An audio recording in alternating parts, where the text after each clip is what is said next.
The office smelled musty and old, in keeping with the ancient dates on the folders.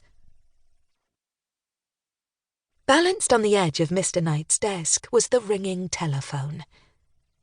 Ruth's throat constricted as she saw it was vibrating so forcefully that it was likely to dive to the floor any second, quite possibly taking some of Mr. Knight's books and folders with it. Rushing into the room, she placed both hands on the telephone, anchoring it to the desk. Making a quick decision, she picked up the receiver. She straightened her neck and took a deep breath. Hello? British Museum here. Mr. Knight's office. Oh, hello. Someone is there after all, replied a woman. She sounded crackly and very far away, and Ruth pressed the receiver hard to her ear. I was about to ring off, but it's raining here, and I made a special trip to the telephone box, continued the woman. Beneath the crackles of the poor line, Ruth could hear that the woman had a warm voice, the exact opposite of the shrill ring still echoing in her ears. Yes, the weather is beastly, isn't it? She replied, relaxing a little. The woman coughed, and there was a short pause on the other end of the line while she gathered her breath.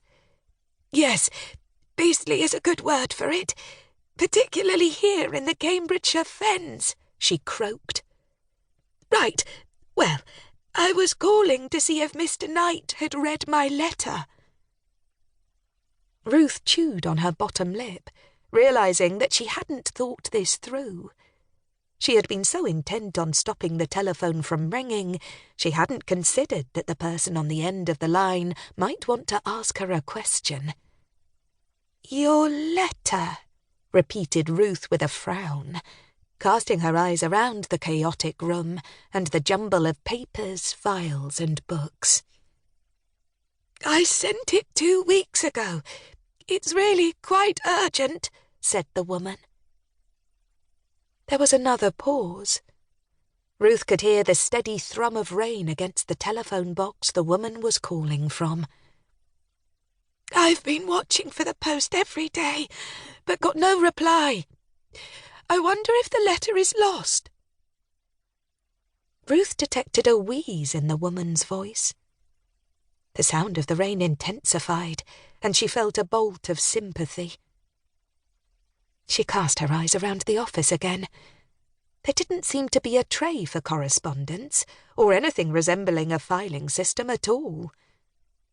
Perhaps Mr. Knight saw his office as having some sort of order, just as she did with the casually dropped clothes on her bedroom floor. But the room seemed to be in a proper state of chaos, and she did not know where to begin searching for this woman's letter.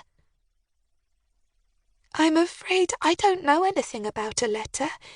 Perhaps you could call back tomorrow and speak to Mr. Knight then, Ruth asked hopefully. I went to the post office in Ely and paid the correct postage, said the woman, ignoring Ruth's suggestion. Are you Mr. Knight's secretary? Perhaps you could take a message. Ruth glanced to the corridor, straining to hear the squeak of shoes, feeling more than a little worried now about being caught in Mr. Knight's office. Thankfully, it was still quiet. Yes, I can take a message, she said, quickly reaching for a pencil and a scrap of discarded paper. If you can tell Mr. Knight that some of the treasure, well, what I hope is treasure, is still in the field. The ground is becoming waterlogged and snow is forecast this week, said the woman. I just don't know what to do for the best. Do I take it out or leave it where it is? I'm worried it will get damaged. Ruth drew in a long breath and watched the tiny dust motes dance under the gleam of Mr. Knight's desk lamp. Treasure, she repeated, carefully printing the word on the scrap of paper. Can you tell Mr. Knight that I'm keen to establish if the items are worth something?